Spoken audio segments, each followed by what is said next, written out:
So we first started running Gundam Wing in 2000 on Toonami, and I personally had not seen... Gundam Wing was my first entrance into the Gundam universe.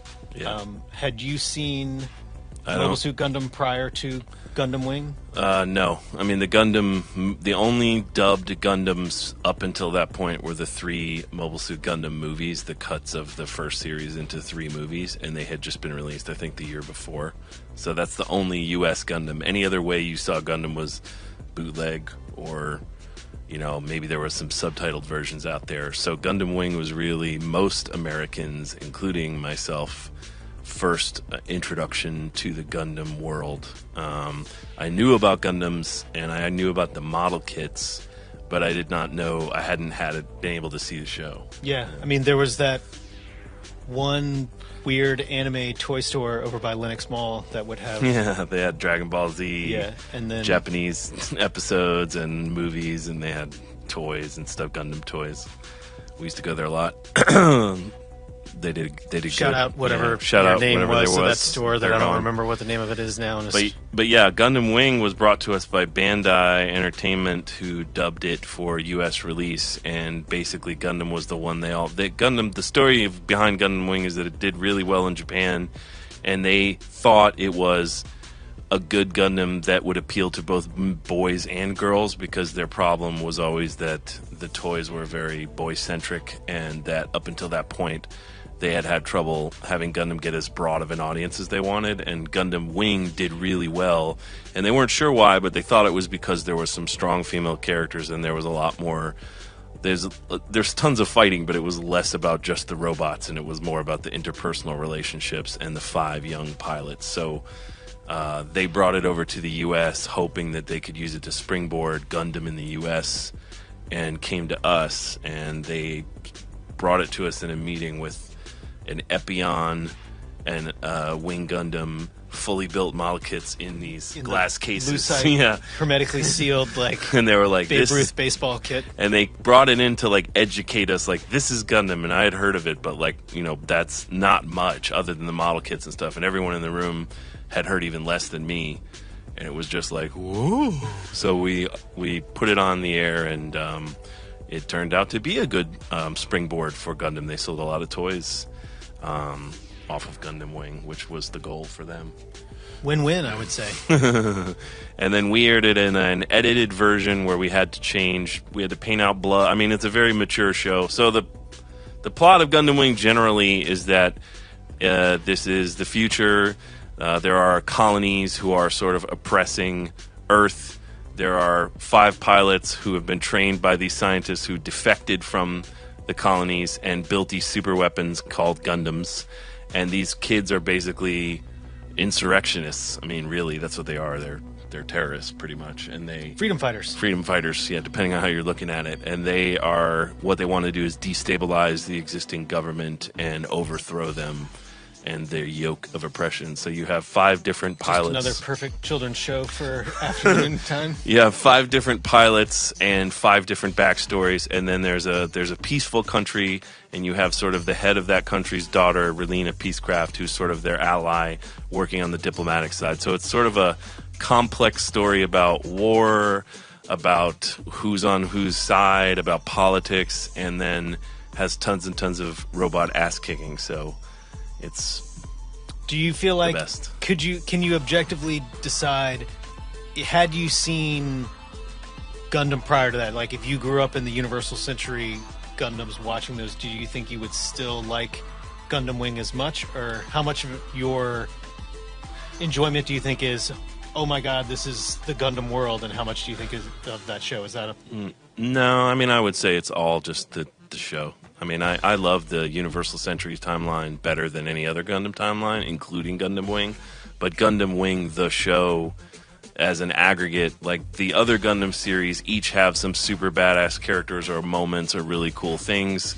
Like, because there's no Shah in Gundam Wing. I mean, there's Zex, who's sort of a Shah, but he's still not Shah, you know. So there's some better characters in the other Gundams, but in Gundam Wing, you just have an aggregate of, I think it's the best overall example of all the ideas Gundam the perfect is distillation known for. of all the amazing jazz. And it's got badass moments and hilarious, both intentional and unintentional moments. It was coming right off of G Gundam, which had a bunch of pilots and did really well in Japan, so they thought, oh, teen pilots, that's what we're going to do. We're going to do that again, and that's where the inspiration for the 5 different pilots came from. And of course, Gundam Wing does have Hiro Yui, who is the most badass of all Gundam pilots, and one of the most badass characters in anime. He takes his name from a conscientious objector who was martyred 20 years before. So not only is he a badass, you never really learn his real name. His name is just his alias. Up on his books. Yeah. So Gundam Wing, we were psyched to get it. We knew that it was a little bit pushing it in terms of content for our air, which is why we created the edited cut, which we had to do, and then it was the inspiration for the Midnight Run, which some people say is why Adult Swim ended up happening, because we started showing Adult Swim adult stuff at night. I think that's oversimplifying the things that happened, but it definitely. Well, you're welcome, world, for us starting Adult Swim. But it was definitely one of the things that, like, oh, you could show some, maybe push the content a little bit at night when we showed it unedited. So we ran it for I don't know how long. Most of 2000, and then we showed Endless Waltz in November of that same year, and then we reran Gundam Wing the next year, 2001. Gotcha. And then it went off the air because we got G Gundam. Right. So we got 49 episodes, and then we aired the Endless Waltz movie, which is actually a movie cut of 3 OVAs that came out later that takes place a year after the events of Gundam Wing. And then, so to launch the show, we were super excited. So we thought, oh, this is so cinematic. Let's make like a big movie trailer, Voice of God thing. And that trailer ended up being sort of one of the things that we were known for, or the Toonami style of trailer. Nice job. Thank you. And ended up on the DVDs for the box set and all that. So let's check out our Gundam Wing 2-minute trailer. Distant future, kind has reached the stars, but the galaxy is troubled. Earthsphere Alliance rules the outlying colonies with an iron fist. Those who oppose them die. Battles are waged with mobile suits, the key to military dominance. The only hope for the colonies, 5 elite soldiers and their legendary mobile suits called Gundam. Now, these pilots will shake the foundations of the Alliance and change the course of history if they can stay alive. From the Gundam universe, a new chapter in one of the greatest anime sagas of all time, Gundam Wing. Weekdays at 5:30. Suit up, play Toonami.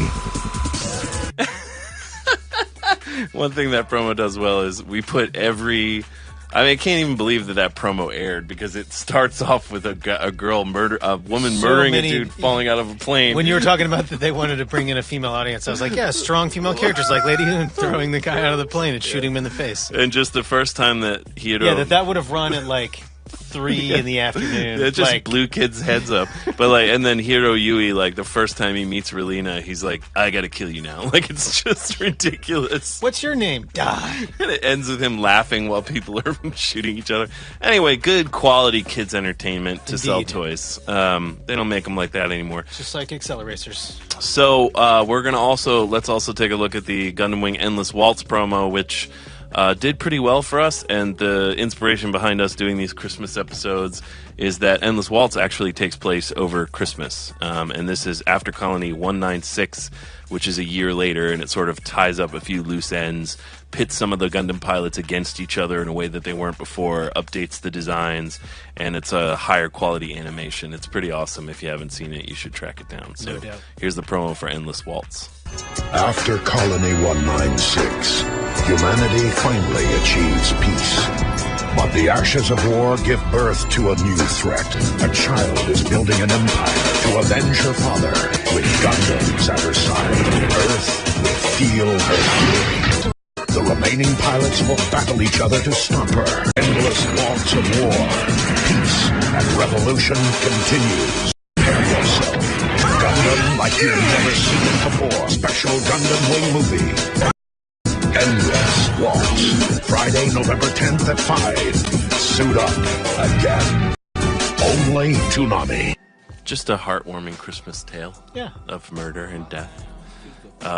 It's what I always ask Santa for Christmas. Gundam Wing is the most requested Gundam show for, like, in terms of will you put this back on Toonami? It's 20 years old at this point, so the likelihood I think grows slimmer as the years go on. But I would still put it on if we had a remastered version.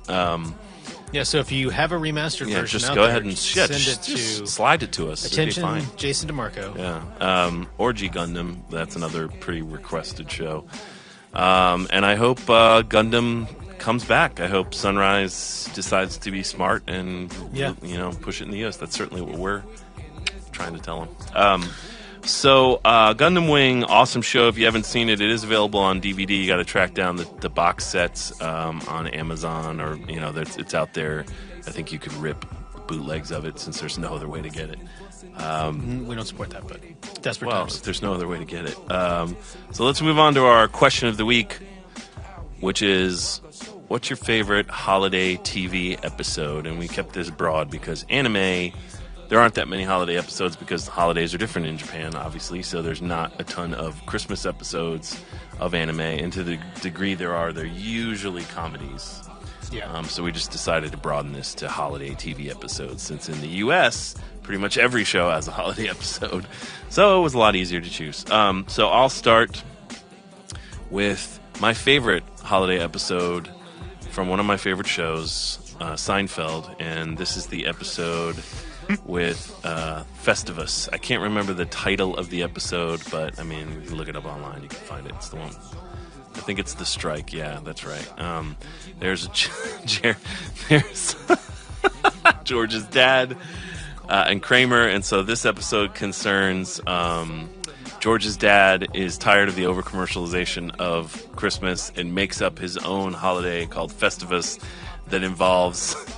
The first step is everyone gathering around the table, and there's an airing of grievances where he tells everybody what they've done wrong for the year. There's also a steel pole, and then there's a feats of strength section. So it's if you like George's dad, and I very much do, it's it's Jerry Stiller, Ben Stiller's dad. It's one of the best episodes of Seinfeld, period, and it's a hilarious holiday episode. So here's a few clips from The Strike, a.k.a. Festivus. Yeah, the promo, I remember when I was watching this when it aired originally, and the promo had Kramer just saying, "It's a Festivus miracle!" And I said that all that year. So Festivus, pretty great for the rest of us. My next choice is one of the few anime that does have a good Christmas episode. That is, of course, The Big O. This is, I believe, episode 11 of season 1 of The Big O. And it's called like Heaven's Day or something in Paradigm City. But it's basically Christmas. It's like everybody gives each other presents. There's trees and garlands everywhere, and Christmas lights.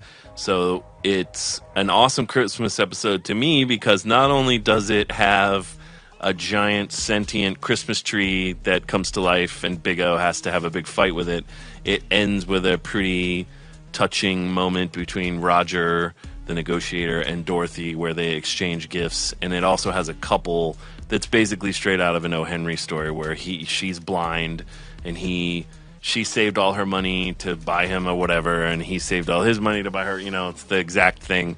So they do make it very Christmassy, but it still has a giant robot battle, and it has the two main characters advancing their relationship in a touching way. So I think it's a really good Christmas episode for a genre that doesn't have that many heartwarming bashings. So let's check out just the ending scene of that episode. In Japan, Christmas is more of a gift for holiday for couples. So that's a gift for you after the show. That's why at the end of this episode, Dorothy and Roger giving each other a gift is significant. It's supposed to show their deep feelings for one another. Yeah, I have a gift for you. So I don't want your gift. Yeah, off camera. And then my final choice for favorite holiday episodes, I would say, is probably the darkest holiday episode I can think of. It's the Christmas episode of the Adult Swim show Moral Oral. It's actually the premiere episode. I forgot about that. So this was intended to be the season finale originally, and I guess we wanted it to run in a holiday block to launch the show because we thought there would be more people watching. I'm not sure. And so we ran the last episode first, which you can't really tell. Once you watch the season, you can see a few things that would have connected more, but I mean, it's not, you don't really need it. But this was the first episode of Moral Oral, and that cracks me up that we aired the darkest. It's not the darkest episode because Moral Oral gets even darker than this, but it is a very dark Christmas episode. Essentially, Moral. He doesn't cause his family, but he reveals an infidelity that his mother had, that she had another kid, and it causes his dad to get divorced, and it all happens on Christmas Day. And his dad is a closeted homosexual, and so it's like it ends with that whole revelation that there's a child out of wedlock, the family's totally destroyed, and it ends with Moral Oral being like, but there's 2 minutes left, God, and I know you're going to fix it. Because the whole show is predicated on the idea that Moral Oral goes to church, receives a sermon, misinterprets the true meaning of the sermon, screws everything up, and then his dad corrects him with an even more messed up interpretation. So it's all about, obviously, religion and society and blah, blah, blah. But it's like, it's really funny, but it's the darkest, and sometimes was willing to be so dark it just wasn't funny. It was just sad. I'm amazed that it ever aired, and I'm amazed that it made it 3 seasons because it's friggin' sad. But it's also amazing. So let's check out the final scene of the Christmas episode of Moral Oral. And we pull back, and all you hear is the howling of the wind and the cold void of existential nothingness. Pretty great. Surrounding Moral Oral. But yeah, an amazing show. If you haven't seen it, I feel like it's sort of like more modern shows like BoJack, like try to have sadness and the way life can screw us all up be a part of their comedy. Moral Oral's like the king of that. So check it out if you're interested. And it's a great Christmas episode. So those are my choices for some of my favorite holiday episodes, and now we're on to Gil. Yay! My favorite part of the show. My Always. first show is from season 4 of Mad Men, the second episode, their Christmas episode, and it was borderline impossible to find a clip from this, so I found the only fun moment in the show because the rest of the episode is a total bummer. So let's play that, and then we can talk through what actually happens. So yeah, It's about to get even more messed up. It's Don Where's is Santa? divorced and totally. Yeah, it's Don's Drunk. first Christmas without being His- married, and His secretary reads him Sally's letter from Santa to him saying she wants this locket but knows that he can't be there to open it with her. He's drunk out of his mind the whole time. Roger has to dress up as Santa, forced into having the party with their client. yeah, their biggest client, Marlboro, comes in and says, I want a Christmas party, and they weren't planning on one, and forces them to have one. And then he forces Roger to wear a Santa outfit because he knows that if he leaves the agency, they can't stay afloat. So like they have to do whatever he wants. So he just enjoys twisting Roger in the wind and sort of he's just used to getting his way. So he's just being a dickhead businessman. But there was I know a few of those. from a work perspective, I did like when they come in and have the focus group, and she starts talking, and Don just gets over, shakes the guy's hand. He's like, "I got a meeting, sorry," and just Yeah, walks just out. fades him. Does not care at all. But yeah, Mad Men, great series. That episode's really good.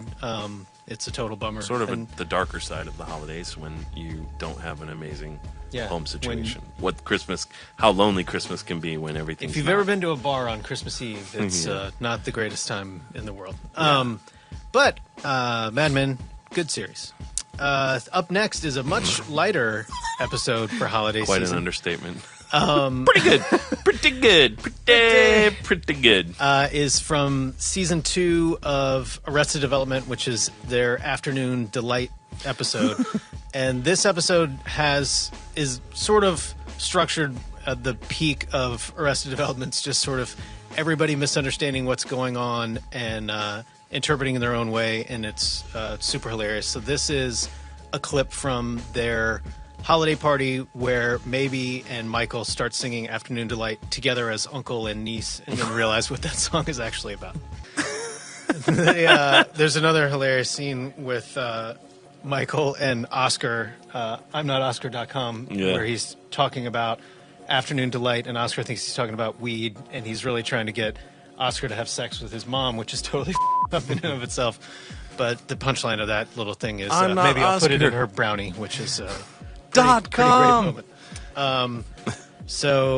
Lastly is The Simpsons, what was actually the first standalone Simpsons episode, which is Simpsons roasting on an open fire. And much like More Laurel was not supposed to be the premiere episode, but because of the joys of programming a television show, sometimes the ones you make first aren't the first ones that air. So this one, not first one outside of Tracy Ullman's show to run. So let's play a clip from that. So still, they were figuring out sort of how they wanted their voices and animation and everything to go. But that episode's really Homer good. sounds like W.C. Fields. I never noticed that before. Like, kid. Yeah, the early ones are definitely them dialing it in. But I guess after 7,000 episodes, you hit your stride. But that episode's great. So those are some of our favorite holiday-themed episodes. And now we will look at Adult Swim Facebook's holiday episodes, which, because of holidays, we don't know what they are. What do you think? I think that we're going to get some anime. I do think Festivus will show up. And I think the Simpsons one will show up. I don't think Mad Men, Moral Oral, or Arrested Development will show up. I think Big O might. And then it's going to be... I mean, when you get into Christmas episodes, it could be just about any show. Yeah. It's like, what show do you like? There's Right. a Christmas episode. There was some touchy stuff. And then, of course, there'll be some troll thing. Like, there'll be some dumb, when my mom turned the TV off or something. So let's check out the Toonami Facebook choices for favorite holiday episode. And I'm guessing this one is going to be a bunch of different anime. Like, I know there's a Love Hina holiday episode. Like, there's a bunch of there's a Sailor Moon holiday episode. So I'm guessing Toonami fans are going to sort of be more anime leaning. Right. Well, thank you all for participating, regardless of how we might be dismissing you at the time. Not dismissing. Just trolls. Yeah. I don't thank trolls for participating. No. I thank them not to. I don't understand. Yeah, never mind. Okay. So now we are into the sneak peek portion of our show. So we have shown episode 6 of The Intruder, and a few things have changed. No more Intruder is the upside. I'm gonna blow it up. The downside is there's not. Well, we don't know there's no more Intruder. We just think there's no more Intruder. Well, let's watch episode 6, and we can talk about the conclusions you may or may not draw from said episode.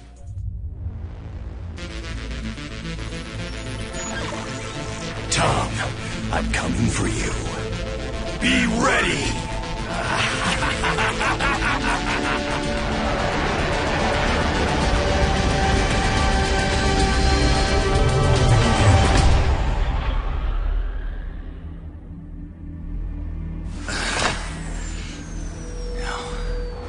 Where's the bridge on this thing?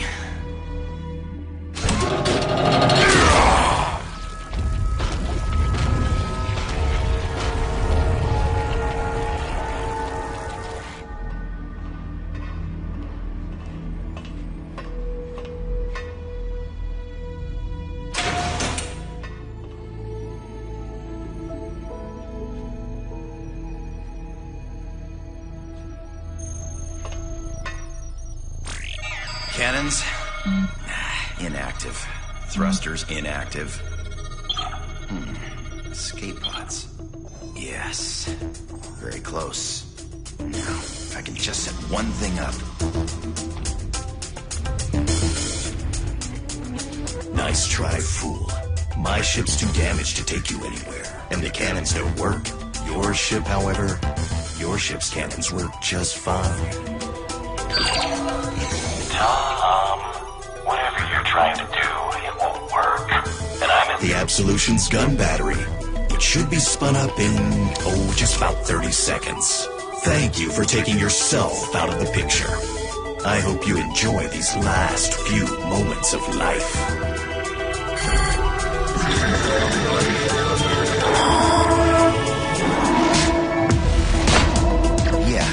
some last words for you, pal. You want to hear them?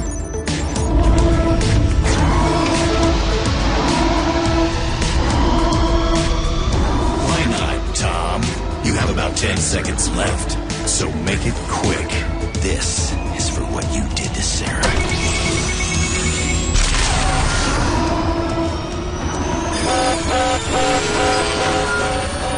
What?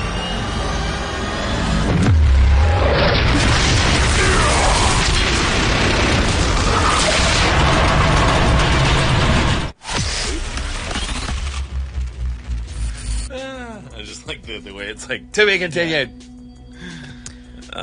Sad moment, though.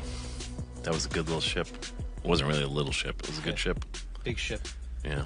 And an even bigger ship knocked it out. It was big splody. Classic outer space fashion. Big splodies. But week 7, I guess the best way to tell you about week 7 is just to show you the next time on week 7 spot, and then we can get into a little bit more detail. Intruder 2 concludes Saturday night at midnight. We're not telling you shit. That was Gil being a troll. Yeah, you're gonna have to tune in for the finale episode, which is one of the longer ones. Yeah, and sets up what Toonami is going to be in the future. Indeed. So hope you guys are still enjoying yourselves. I know that as we're talking, episode 5 has just aired when we're recording this, and people's reaction to episode 5 was very gratifying and surprising. Surprisingly, it seems to be people's favorite one so far. I don't know how they're going to like episode 6 since we just lost. Take some good with the bad. The absolution. But keep watching for the grand finale, episode 7, this Saturday night, and see what happens. And now, as our holiday calendar continues on, we are running a One Piece marathon.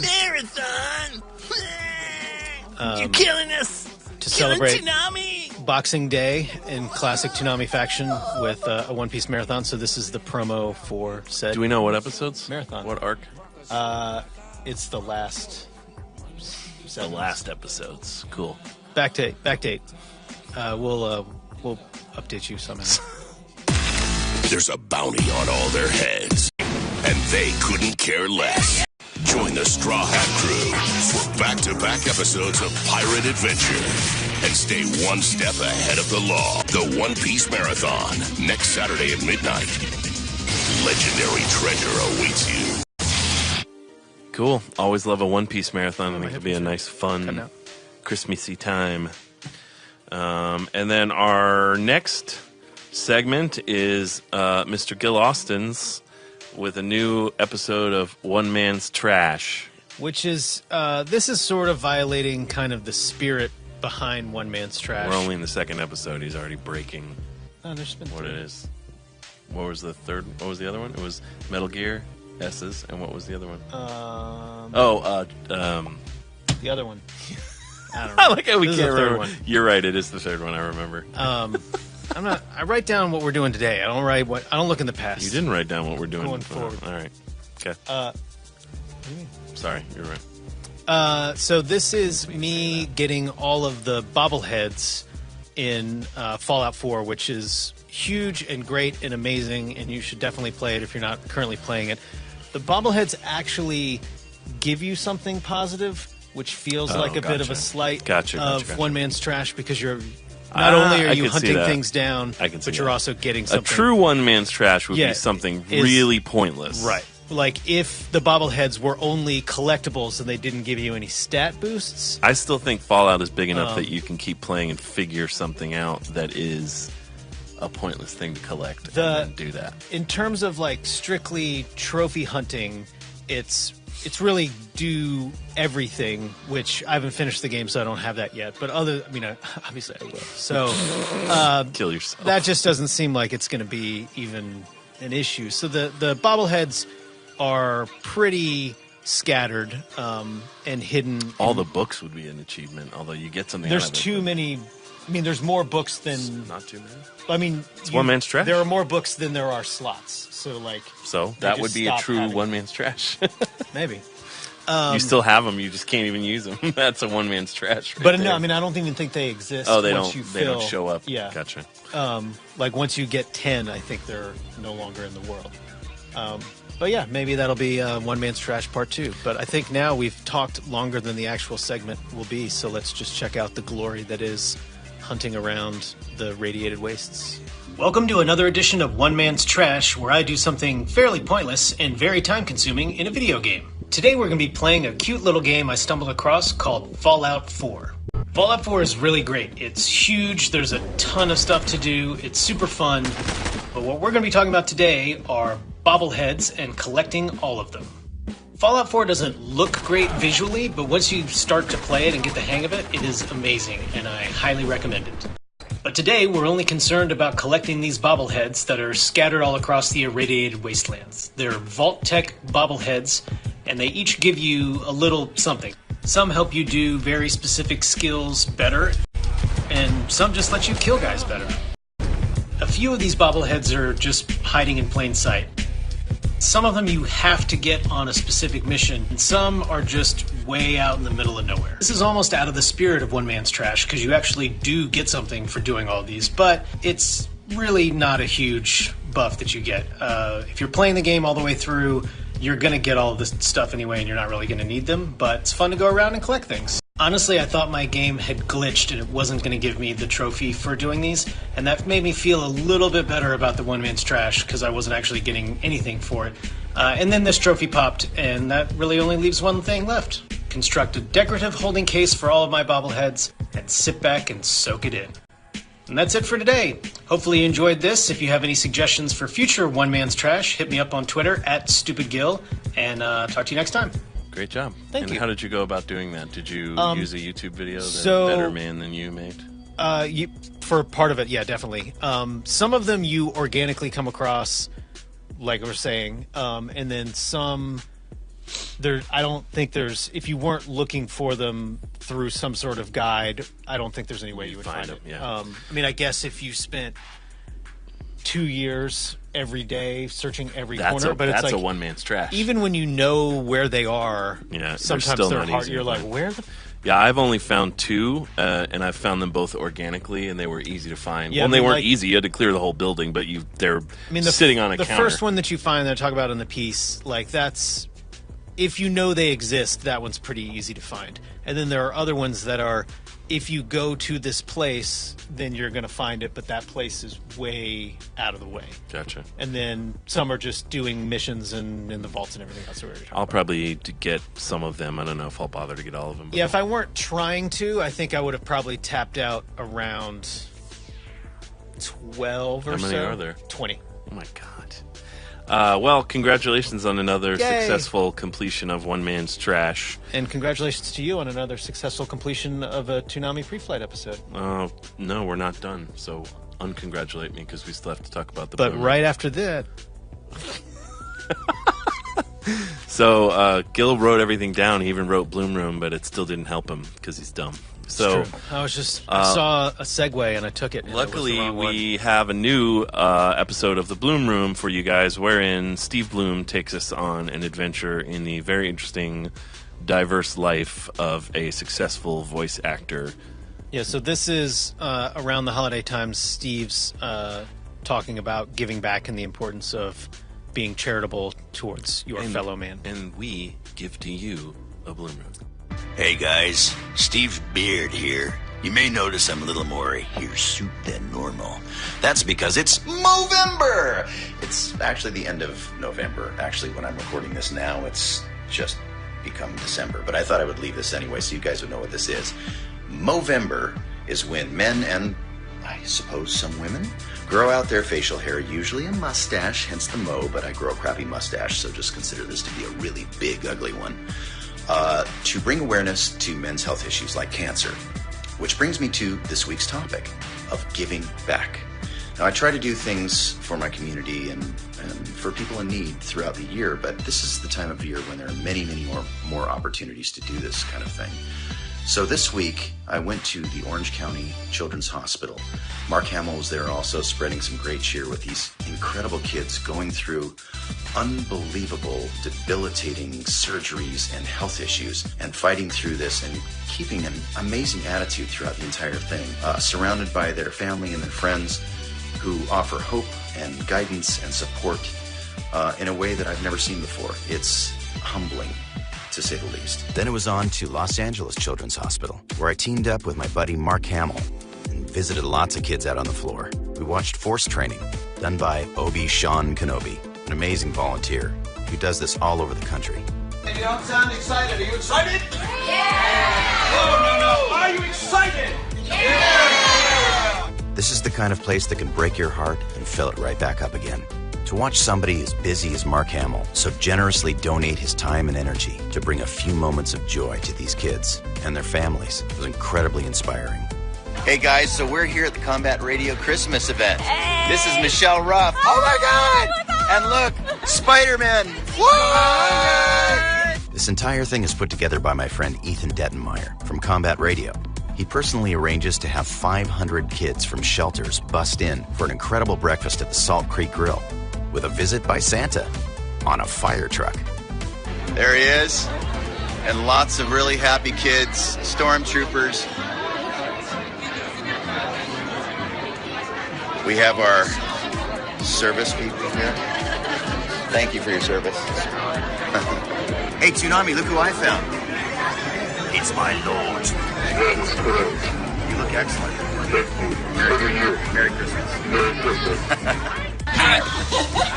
She's here for the buffet, but it's fine. Give us the kids' tail. Watch the tail. Watch the tail. It's excited to see it. I've done this one for several years now, and will hopefully be able to do it every year from now on. This is the only Christmas these kids get. And during the rest of the year, sometimes they live in terrible conditions. I'd like to thank all my friends at Disney, Lucasfilm, Orange County Children's Hospital, Los Angeles Children's Hospital, my dear pal Ethan Dettenmeyer and everybody at Combat Radio, and all the people that came out to help support it. And everyone who works with Master Your Force from the Star Wars crew. Be a force for change out there. Do something nice, and not just on the holidays. Make it an everyday thing. Be a force for change. Happy holidays. I love you, Wally. And now, Like I was saying before, you can give to me congratulations. Congratulations There you go. on another successful completion of an errorless Toonami Preflight episode. Not quite errorless. You just had to tempt fate. See you guys. All right, See thanks, ya guys. Saturday night. Scanning for virus. Someone asked There. me that last episode because of the intruder. They were like, why does Gil always get viruses? So he's just riddled with STIs, guys. It's true. That's why the virus scan always pops up. All right, well, thanks for watching, and hope you enjoy this episode of Preflight. Tune in next week. See ya.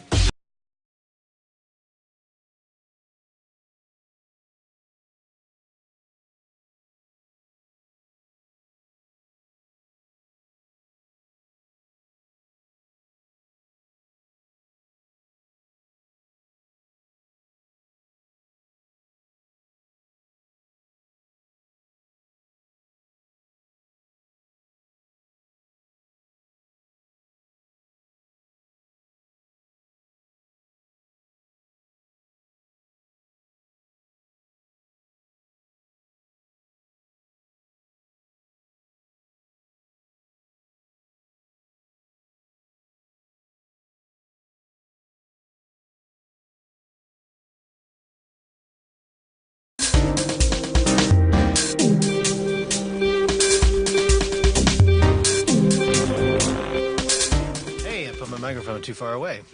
This is Toonami Preflight. It was our 42nd episode.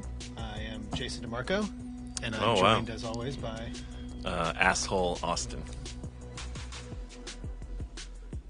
That's how it's going to go, I guess.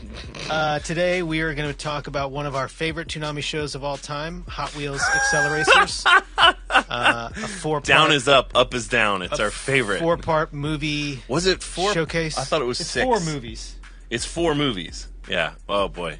I wrote down the names because All right. But we're also because of that during my blue period, and because of that we're also don't gonna, remember all the. We're going to talk about our favorite vehicles, and then we're going to talk about Intruder Episode 5 and a few other things. But I think we both have such strong feelings about Hot Wheels Acceleracers, we should probably just dig in. Gil, you had to do the promos for that, right? I did. I don't think I did them all. When did it premiere in Toonami? It was in 05. We ran all 4 of them in 05. It was like January, March. It was like every couple months. And we 05. aired them cut up into quote-unquote episodes. They cut them up on the recall. DVDs. I think we ran them as the movie, but I was looking. I couldn't find a definitive answer because I couldn't either. Maybe Toonami fans will be able sure to tell us. The internet will be our definitive answer once we pose the question. But when I was looking at it to see, what I think is that we ran them as movies on Saturday. Yeah, And then, I remember it was on Saturday. And then when Toonami. they released it on DVD, they broke them up into episodes. You got to get the DVDs. Yeah, because I mean, when you get your it. what are the metal ones called? Who gives a anyway. shit? All right, so basically, this was made around 2003 by Mattel. They made it with Mainframe Entertainment, who made Reboot, so they know how to make good shows. But obviously, they in this case had to take a paycheck, so Much they like made ourselves. They made this pile of shit that Mattel. Basically, this was Mattel trying to do their version of the Lego Bionicle, which was the big thing at the time. Like, what if it's almost old school. It's like, what if we launch a toy line with a show and a big storyline? It's like the kind of thing they used to do with G.I. Joe and Thundercats and whatever, and they don't really do anymore. And Lego kind of was having success doing, I believe, Bionicle around that time. And so Mattel was like, well, I think Mattel, I don't even know. I think they were like, we need to do, no, I know it was Mattel. I don't know their reasoning, but In fact, Cartoon Network's biggest sponsor. I assume it was at the time. I don't know anymore. But I assume that it was Mattel's, like, get me one of those, TV executive, toy executive. Where's our Lego Bionicle? So they hired Mainframe Entertainment to knock this thing up, and it is the biggest collection of cliches for a boys action show you have ever seen. It's literally seems like it's nothing a show but that's written by like a classroom marketing psychologist. Yeah, and a who's marketing married executive. to a marketer. Yeah, totally. And they went to the mountains for like 3 days and hammered out 4 movie scripts. So before we get farther into it, we did several promos that you had to do. And so this is the promo for Acceleracers, which I believe is the second movie in the saga of shite wheels. They're all Acceleracers. It's Ignition, Speed of Silence, Breaking Point, and The Ultimate Race. So let's check out one of the promos Gil had to do. And I remember even when you were doing this, you were so angry. Like, I'm angry all the time, so I think most people don't even know when I'm angry. More of a simmer. I keep it on a low boil. Gil's usually, as you guys may have noticed, Gil's not quite as expressive as I am emotionally, so he's a very even keel type guy. But I vividly remember this period of time, because I wasn't working on Toonami quite as heavily, because I had a bunch of I was working on IGPX, really. Right. And I remember Gil for several weeks when these promos kept coming around that year, just being like, God damn this, God, like just how much he hated it. So check out a promo that comes from a place of hate. Hottest drivers in the world are back on the track. The battle to beat the evil racing drones is pushing their skills to the limit. Just how they like it. Bill's Acceleracers, the speed of silence. Next Saturday at 6:30. Drop the hammer. Late Toonami.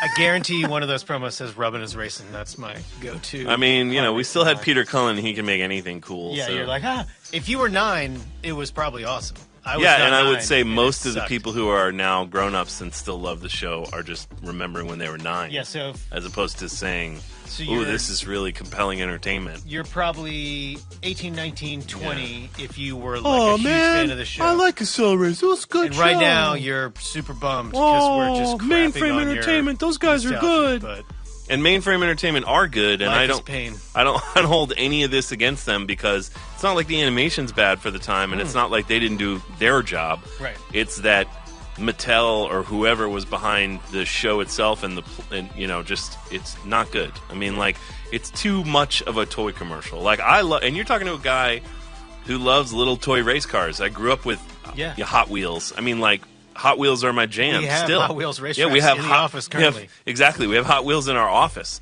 but there's Hot Wheels, and then there's them trying to, like, the thing they forgot somewhere along the way is, even with Lego Bionicle, like, you can I don't have any beef with someone creating a story that exists only to sell toys. That's how some of the greatest cartoons ever made have gotten created. I don't care what the reasoning was, but you can't forget to have the show have soul. Like, you can't forget to actually try to make the show be a good show. And Hot Wheels Acceleracers is literally just a collection of cliches designed to deliver you toy sets that you need to go and acquire. Like, it just feels like, hey, capitalism racing. Like, it's just gross. Like, I rewatched it and I couldn't even get through the end of the movie. I was just like, this is so, like, the main character is like a surfer kid from California. It's like and he skates, and it's like such a collection of, like, you could see every decision being like a marketing guy being like, make him a cool skater guy.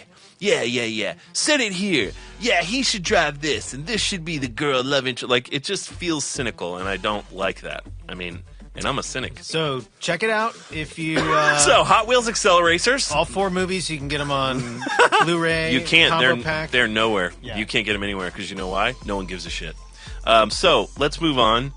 The one good thing about this show is that it galvanized us to come up with the question of the week that we're going to base this show on, which is, what's your favorite anime vehicle? Or, I guess, vehicle in cartoons. I think we said anime vehicle in the question. Yeah. I think we're dealing, when the intruder is on the absolution, you're dealing with some confined 100%. spaces, and fonts are not fully realized. We so we have some limitations. So we've already done spaceships. So what we tried to do was leave out giant robots and spaceships because technically those could be seen as vehicles. So we mostly focused on. Now we're getting into zeppelins and just general hot air ballooning and moving forward through. So jetpacks. We just the Rocketeer basically. So I'll start with some of my favorite vehicles in mine are all anime choices. But the first one is the one that everyone pops into everyone's head, and it's a super obvious choice, but I don't care because it's just that dope. Kanada's bike from Akira is still the gold standard for a dope vehicle. Look at the plush leather. I know, it's badass. Choice. So I have not only a clip from Akira, just the bike scene, because I could watch it any time, but it's definitely the reason everyone thinks the bike is cool. Is the movie opens with that motorcycle chase with the 2 gangs. So let's check that out, and then I've got something else to show you. So absolutely iconic for obvious reasons. And behind me is a picture of an actual replica of that bike that works, that someone made, that I found on YouTube. Obviously, there's, one way a vehicle is popular in pop culture is when you can find tons and tons of toys of it over the years, or you can find people doing their own mods. It's much like the weapons episode we did. And there's a bunch of people who have made replica bikes, but this is one that I found that is a working version of this bike, which is just bananas. So check this out.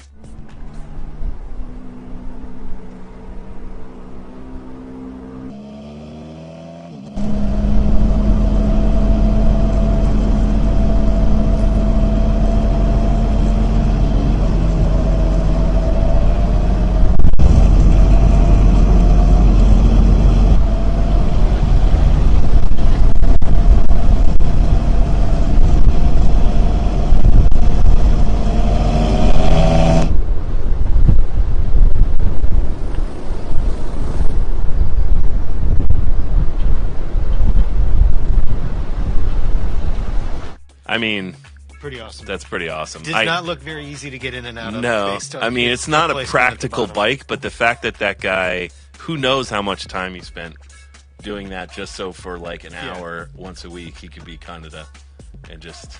Pretty awesome. Yeah, that's awesome. So obviously, that had to be my number 1 pick. I don't even really like motorcycles. Fun fact. I think motorcycles are generally dumb, but I love As a this mode one. of transportation?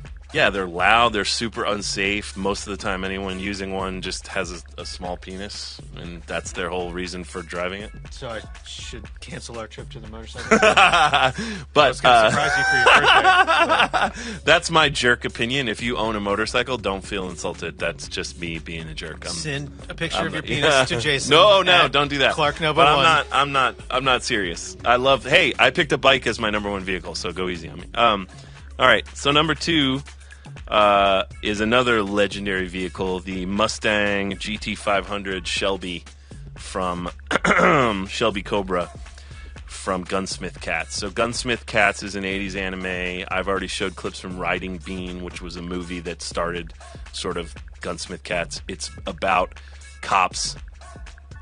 It lasted for a while, but it's not anywhere online other than, you can bootleg it. But it's one of my favorite old school animes, and it's all about car chases.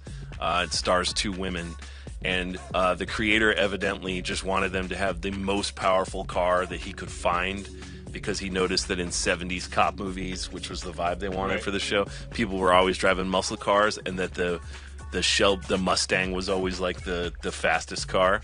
So he picked the Cobra GT500, which is literally one of the most legendary cars still to this day in the world. But so let's see a scene from Gunsmith Cats, and then I've got another clip. So yeah, that was actually a music video, not a clip from the show, but you get this, you get it. I mean, like, that car is so cool, it's ridiculous. And I love 80s cop anime, I just have to say. They don't make enough of that anymore. I think fantasy's kind of taken over, which I like, but I want some good cop drama. So, behind me is a picture of the real Mustang Cobra Shelby, and I think I have some footage of somebody really driving one. So check out what this real car looks like. It's just ridiculously cool. So yeah, that's actually just a random anonymous British man talking about cars. It's a clip from Top. Get a show. It's a clip from Top Gear talking about the Shelby 390 GT390. Not the exact same car as the Gunsmith Cats, but very, very close. So yeah. I mean, undeniably an awesome muscle car. I am a muscle car lover and proudly own 2 muscle cars, so I will always roll with muscle cars. And then my final choice is from a little-known show called Dragon Ball, and the vehicle is one of the more unique vehicles in all of anime, the Flying Nimbus, which is a little cloud that you can only fly if you are pure of heart. You can only control it if you're pure of heart, which is why... Sadly, you'll never be able to fly. Oh, no, yeah, I could never fly a Flying Nimbus. And by the way, neither could you. But, no, Gil's... If you're evil, one of us could fly it. It doesn't say purely good. It's pure of heart. So Goku's the only one who can ever use it. And initially, it's funny. Master Roshi tries to call a flying carpet. I forgot about that. He's like, "Let me call the flying carpet," and the flying carpet won't come. And he's like, "Ah, damn it! Well, here, have this friggin' cloud." And he uses it literally through the entire show. But it's just an awesome. I would love to have a cloud I could hop on and be like, "Deuces." So let's check out where Goku first gets the Flying Nimbus. 2 points I'd like to make real fast. One, he should have fallen through the cloud when he starts saying I did it, because taunting doesn't seem like you're good and pure of the heart. I think he's just happy, proud of himself. Nah, that wasn't the vibe I got. But also, I'd forgotten that he said you think good, the worst so of people, which is why you're not pure of heart. So, yeah. Nice choice. I mean, I'm just saying. Okay, so those are my choices for favorite vehicles. Gil, what are your favorite animated show vehicles? I do think that we said anime. Okay. But in the episode we didn't, so I am choosing Blammo! the Thunder Tank. I still technically feel that's an anime. There's also a slight Spain, addendum Japan. that you may not have noticed at the bottom of all of the graphics that we put on Facebook, and there's an asterisk that says Toonami's not an anime block, and all Toonami shows are heretofore indemnified in any sort of Toonami Preflight conversation. So luckily we still took it out, so we didn't have to get any lawyers involved. But, is that a picture of your Thunder Tank? That's a made picture out of cardboard? me in the Thunder Tank cosplaying with you as Panthro from... I think that's 2003. Let's jump in the Thunder Tank, Gil. So we have a clip here of Panthro showing just how awesome the Thunder Tank is, and then we can talk about it. I want to point out that I want to point out in this picture that you don't look very happy to be driving, and I look I'm not really driving. angry Panther's at your driving. Panther's You're driving. like, oh, I'm mad at somebody. I'm driving. It's an American car. The yeah. wheel is on so the I'm like, side. look, I'm like, get out of the road. You're an angry damn driver, kid. and I'm just. And you're like, saying. I don't approve. All right, check it out. So let's see it. Like a Panther's like, you suck, fish. I don't know why you would design it to open its mouth underwater. No. If then that's unless gonna be you're the gonna, issue. yeah, unless it's gonna like maybe if you're gonna like fry up some fish and back, then it's maybe it's krill powered. I don't know. But I've yeah. made a few modifications. But when I was a Nice lad, choice, nice it was choice. Pretty sweet, and a Toonami show, and etc. So good times. I did not have this cardboard toy as a child, though, so Luckily, I can't, you have it now as an adult. I can't express the joy that would have been of playing with it. Next up is also a blast from the past and a classic ride. That is the Mach 5 Oh, nice. from Speed Racer. Oh wait. Yeah, my spatial sorry. reasoning is too bad to be able to figure this out. I really should have worn my gloves. Yeah. I This felt like that was a weird pose anyway. I was just like, what are you doing, dude? Get in your car. he's like He's like sure, but it's the twisting other way and around. shouting. It's like, get in the car. What's the 70s? So Yeah, it's it's true. more hipper time. It's true. So this is the original-ish open of Speed Racer that you can see the Mach 5 in somewhat of action. So let's check it out. And that's how starved we were for action opens in the 70s, because that seemed awesome. Well, that was actually made in the 60s, and we saw it Yeah. in the 70s. I mean, that show created a whole generation of anime fans that opened the door, really. And It's legendary for a reason. Damn, is that a real Mach 5? yeah, so there's a ton of replicas and ones that work. Like there's a guy, Dragon Khan, who drives the Mach 5 down, and it's kind of starting to get on its last legs. Like you can see, he probably trailered it most of the drive, and then Sure, of course. took that downhill Yeah, international. I mean, it's like the Batmobile. Like, you just gotta ease her on in. Yeah, it's more of just a tailgating kind of car Yeah. than it is necessarily a cruising the strip. It's But a yeah, real beauty. Mach 5, sweet lines, choice. It's like an F1 rims. car for the time, basically, right? Yeah. And that's kind of the... I mean, that's sort of the whole Yeah. show. And then last is a little out of the box thinking from me this week, and it's Proud of yourself? no, No Nimbus for you. no, that was inspired, but mine was just a fun little moment, and it is Howl's Moving Castle from Howl's Moving Castle. Nice. It's sort of a vehicle. It's yeah. like a mobile home, really. I mean, it's if you can call a mobile home a vehicle, then it's a vehicle. Yeah, so the RV. I support your choice. From Howl's Moving Castle. I support your choice. It was fairly difficult to impossible to find a clip online to be able to use. But you of could find the our castle in promo for the movie. So this is their promo for the movie, Mm. and you start off with some sweet moments, and then it just kind of goes. You faded our promo for the movie. No, I didn't fade it. I just went a different route. Okay. Check it out. From master filmmaker Hayao Miyazaki, the director of the Academy Award-winning Spirited Away, this summer, experience the epic tale of a young woman transformed by a mysterious curse, an enchanted moving castle, and the one wizard powerful enough to set her free. Walt Disney Studios presents a Studio Ghibli production of a Hayao Miyazaki film this June. To amazing new worlds aboard Howl's Moving Castle. So I liked the opening shot, and then there's just so many interesting / totally weird choices that they made in that spot. And why your address would be disney.com/castle for the... Because I think Disney was highly confident that all they would need to do is point their massive Disney audience to it and But like, make wouldn't it you work. think that Disney, like, do you think that that's the clearing house for all castle-related? I don't know. things? Like, it I seems think they like just that's thought a of fairly it. wide. I think they just umbrella. tried to think of the easiest thing to type up. Maybe. AOL keyword castle. And Fun fact, I saw that movie the week it premiered in Japan and sat in the theater and watched it in Japanese, not knowing what was going on, but you enjoying enjoy myself being highly jet lagged. Yes, although the theatrical experience is weird because I was super jet lagged. I was with Sean Akins, the former head of Toonami. He was super jet lagged. I wore a sweater because it was cold out, Which but is the a classic, theater, the horrible heat, mistake in classic Japan. mistake in Tokyo. The heat was jacked, like a blast furnace, and so I spent 2 hours being super hot, sweaty, and sleepy, just trying to be like, no, stay away. But I did see some amazing stuff. Obviously, oh, it's a great movie, so it was worth it in the end. But Sean and I both were. It was tough going. So those are our choices for some of our favorite vehicles in sort of anime. Cartoons, And now let's check out some of the Adult Swim Facebook choices for what's our favorite vehicle. What's your favorite vehicle in anime? Which we do not have because we're recording on an accelerated holiday schedule, but our dedication to bring you choices are great. the sweet, Do you think uninterrupted. Do you think they pick Corey's in the house again?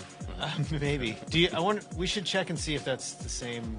Like what the carryover is. Like what dedication you have to the weekly question, or is it just Yeah. Well, how many people? crowdsourced amongst a bunch of other people? I don't know. Well, let's take a look at the Toonami answers to the question of the week. I would bet that the Nimbus makes it. I bet the Nimbus makes it. I know for a fact, I'm putting it down right here, right now, that Kanada's bike will be number one. Which is also, I'm sure, on the list for Adult Swim. Yeah, I would think so. And maybe the Mustang as well. Gunsmith Cats is just not a popular enough show. I would be bet it's surprised. on All right, there. well. So you will have just seen me prove myself right in the future through my clairvoyance. More pride is another reason Gil won't be on the Nimbus. And Just all kinds of pride goes before the fall. no, I'm just like Goku. I'm just happy that I was right. Okay, well, so it wasn't cool when Goku did it, but it's cool when you did it? Yes. All right. Now we are going to take a look at The Intruder 2. Intruder 2. Damn, we should have named it Intruder. So this is our look back at episode 5, which ran last week. In which Tom, distraught over the death of Sarah, Yes. makes his way to another portion of the ship. Trying to escape and trying to Figure out another if- plan. Is there a way off? Is there a way to fight through? Yes. And he has a locator in his arm, which He rips off. tells the intruder to stick One it up arm his ass. Tom, baby. One arm Tom. And just so you guys know, the next episode, 6, is where big stuff happens. And then 7, more big stuff happens. So I think Toonami fans are in for a treat the next couple of weeks. If you've been enjoying The Intruder. If you haven't, then you're not in for any more of a treat. Then there's not that much longer you have to wait. Then no treats for you, I guess. I don't know what to say. We're But so gonna let's give you check a lump out of coal in your Toonami stocking. let's this year. check out episode 5 of Intruder 2.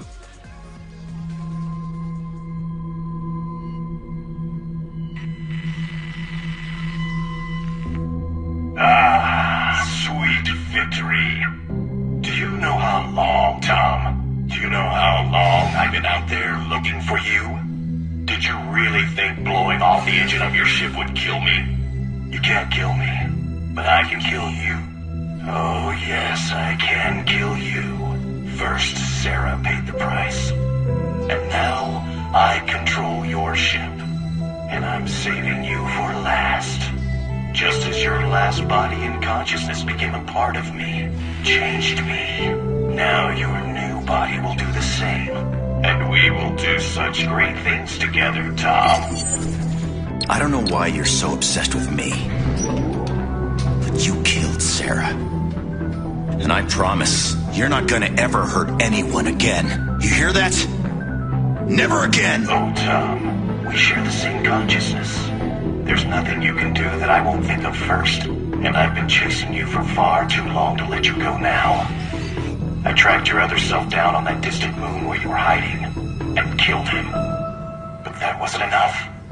I found a record of a broadcast that led me to you directly. I've absorbed thousands of life forms and never had the trouble I've had with you. But that's all over now. Where are you headed? The bridge? I'll meet you there, Tom.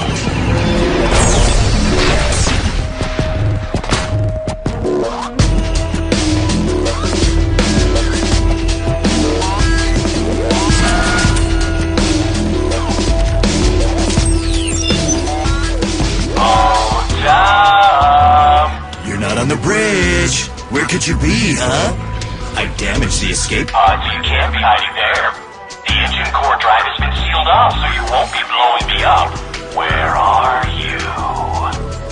I will find you. Tom, you fool. Did you forget about the auto-locator you have embedded in your chassis? You're on level 22, and I'm coming.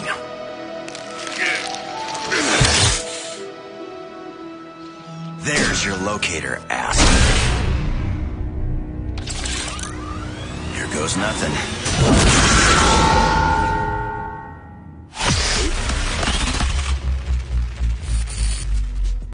What? Where'd he go? I don't know.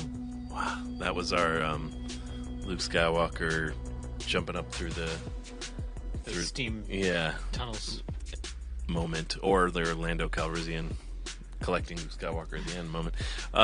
So yeah, big doings. Please continue to watch Intruder. You guys have been tweeting about it, talking about it, watching it. It's been awesome to watch the reactions, and I'm glad you guys are hyper engaged. I get pretty much daily deluges of questions about Sarah and what's going to happen, and I really appreciate everybody's interest. I know we all do. So let's show a sneak peek of episode 6 to whet your appetite. Tom, I'm coming for you. Be ready! Intruder 2 continues next Saturday night at midnight. Forget it. Forget that thing you asked me about, which viewers won't know. Okay. So that's Intruder 2 Part 5. Please stay tuned for Part 6 tomorrow night inside the first break of the night. Around about 12:15 Yeah. East Coast time. And I believe 6 is one of the longer 6 is one of the longer episodes. So next up we have Moving Pictures, which is the segment in which I watch an animated movie suggested to me by you, the viewers. You can hit me on Twitter at ClarkNova1 and suggest animated movies you think I should watch and review. So this week I decided to do the movie Redline, which I had not seen. I've not seen either. I'm going to watch it on my flight out to LA next week. Nice. And it had been burning a hole in my pocket. I had it on Blu-ray, and I just kept meaning to get around to it and never had for whatever reason. But so many people kept telling me, you got to get it, you got to get it. You know, please run it in Toonami. So I finally fired it up, and I have to say, spoiler alert, I loved it. Pretty much everything about it is up my alley. So let's go ahead and you guys can see me blabber about Redline. If you haven't seen the movie, this is sort of a good primer for what it's all about. Hey Toonami faithful, this is Jason DeMarco here with another edition of Moving Pictures. So for this week's edition, I decided to watch the movie Redline, which Toonami fans have been telling me about for a number of years, but for whatever reason I was too busy to, watch. Short review is, Redline's awesome. You guys were totally right. It kicks ass. I loved it. I think the easiest way to describe Redline to somebody would be Space Dandy meets IGPX. And if you didn't know IGPX, it's Space Dandy meets a racing anime, only a lot better. The world reminded me of Space Dandy, and certainly the main character. So basically, the plot of Redline, I'll just give you very quickly. There's a series of races called that culminate in this big race called the Red Line, which is an intergalactic sort of a race people can participate in every year. And it stars this human guy who basically is sort of an underdog type character. He almost wins the race previous to the Red Line, called the Yellow Line, but his partner owes money to the mob, and sort of they make a deal where he'll throw the race. So he throws the race, but he's so popular that two guys have to drop out of the Red Line, and the crowd vote him in to be one of the replacement drivers. So then the main plot of the movie is him rebuilding his car, working with his mechanic friend, and then sort of the girl racer that he turns out to have known from when he was younger and was his inspiration for becoming a driver. And so it's like, there's at the core of all this craziness, there's some good interpersonal relationships. But all that aside, it is one of the best looking anime I've seen in years. It was released in 2010 by Koike, and Madhouse was the studio, and of course they have done tons and tons of amazing stuff. It was, I guess, in production for 7 years, and you can really tell. I mean, like, especially the racing sequences are just jaw-droppingly awesome. Everyone has a different type of car or ship. Some ships go underwater. People have weapons. The tracks kind of loop around, go all over the place, and it's very much IGPX-like. So, of course, I'm down. Redline is the type of movie that could get somebody into anime that wasn't before. Like, that's how good it is. Moving on, a couple things I want to highlight. Let's take them one at a time. 1, everyone in Redline has their own theme. 2, there is a character called Machine Head who is the #1 racer who's won for years, and I absolutely fell in love with Machine Head. They could make an entire movie about Machine Head and I'd be down. I think that I bear a resemblance to Machine Head, and there's even a scene where Machine Head is talking and he has a little dog like my dog, and all I can say is, yeah, Machine Head. I am Machine Head. I have a cute little dog, and I race. You guys can just call me Machine Head from now on, and I'll be totally fine with it. 3, one of the many ways it reminds me of Space Dandy, besides the main character's haircut and sort of his whole outfit, besides that similarity, there's also a totally gratuitous, which we can't really show you, booby scene with the main love interest of the movie just watching TV, and I absolutely thought it was hilarious and very typical of anime, like just pointless boobs, you know, like for no reason. 3, there are amazing, or I guess this is 4. There are amazing vehicles. I love every single car. There are some classic car-inspired designs, and there are also some that are just more like spaceships. I thought it was totally wonderful. 5, the music is pretty terrific all the way through. It's sort of not typical anime music. I mean, there's definitely some screaming guitars, but it's not sort of what you're used to. And 5, I think the world of Redline is so interesting that they set up. It's reminding me of The Fifth Element a little bit. Like, it's just crazy. There's talking animals, there's robots, there's sort of interstellar battles going on. There's all kinds of things going on underneath the race. That's about all I have to say. Redline, amazing, loved it. I think everyone who likes anime should watch it, just like all of you guys have been telling me, so thank you. That's it for Moving Pictures. Thanks for watching, and feel free to hit me on Twitter at ClarkNova1 with your suggestions of what the next animated film I should watch and review is. Thanks. Nice. I'm so to see it. I liked it quite a bit. And thank you guys for telling me about it. Hopefully one day maybe we'll show it on Toonami if we ever show movies again, although that ain't happening anytime soon. But you never know. One thing I've learned with Toonami is you never know. So thanks for suggesting Redline. If you want to tell me about any other ones, please do. So what do we have next? Up next is a spot for our upcoming DBZ Kai marathon. Marathon? Another marathon? Dude! Yeah, Jason. I'm so tired of these marathons. This promo will run this coming Saturday. The marathon is the following Saturday, the 19th of December. And what episodes do we know? Are we catching up on? It's the last 7. It's Frieza. Yeah, Frieza Goku battle. Nice. So well worth catching up on over a holiday when you're sitting around and want to watch some ass whippings. As you do. True. So let's check out our promo for the DBZ Marathon. Goku versus Frieza. 7 episodes of all-out war in a row. DBZ Kai Goku versus Frieza Marathon. Next Saturday at midnight. Prepare to go Super Saiyan. Every DBZ promo, every one we've ever cut, every time I watch it, I'm always like, yeah! Because it is just such an easy show to cut promos for, because it's just people screaming and beating the ever-loving shit out of each other. Push the buttons when they fight. Yeah, just, yeah! I love it so much. So that will be next Saturday for the marathon. The spot will run this coming Saturday. Cool. And lastly is a shout-out But not leastly. No. For an upcoming Toonami Preflight episode, which that episode will run on Christmas Day. Merry Christmas. And as such, we need your questions so that we can answer them on this show. Yeah, basically the entire show most of it is going to be us just doing Some of it depends Q&A. on how many. Like, you guys have asked us repeatedly when we were going to do a Q&A, and so we thought for a Christmas present we would answer all of your questions, at least the pertinent, non-dumb ones, for an episode of Preflight. So please send your pertinent, non-dumb questions. We'll post on Facebook and Tumblr about it. Go ahead and send your questions to those, and we're going to look at the questions and pick enough to basically do an hour show where we do nothing but answer your questions. So please go ahead and let us know if you have anything you want to ask about.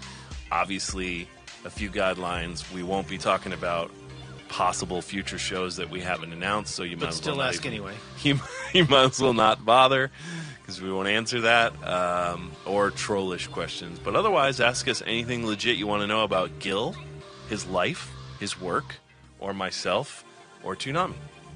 So here is a spot that sort of gives you all the details on when and where to go to stuff.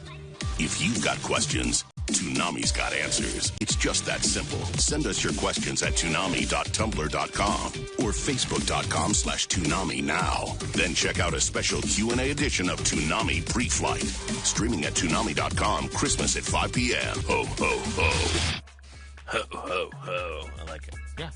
How, how. So that does us for today's episode. Hopefully you enjoyed it, and we will see you at Toonami this coming Saturday night at midnight for another episode of Intruder, and we will see you every Friday night at 5 for a new episode of Toonami Preflight. And remember, PM.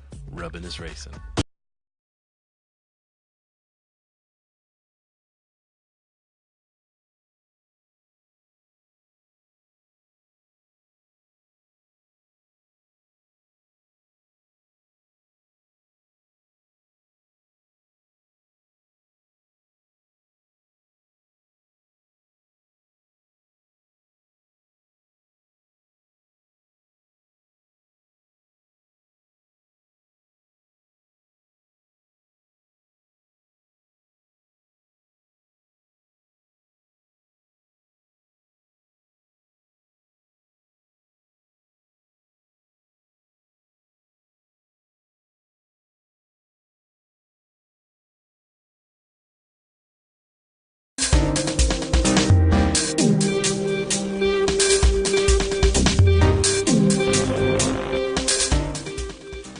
Hello and welcome to our 41st Toonami Preflight episode. I'm Gil Austin. I'm Jason DeMarco. And today we are going to talk Bobobo, which is then going to transition nicely into some of our and some of your favorite comedy animes. We're going to take a look back at the very tumultuous episode 4 of Intruder, Big and one. a look forward to the potentially even more dangerous episode 5.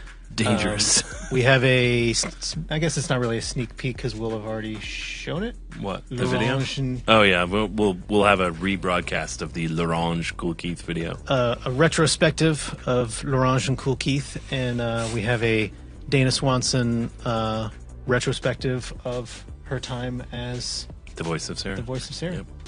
Yep. So let's jump into Bobobo. Is that how it is? Yeah, I think so. I thought it was Bobo.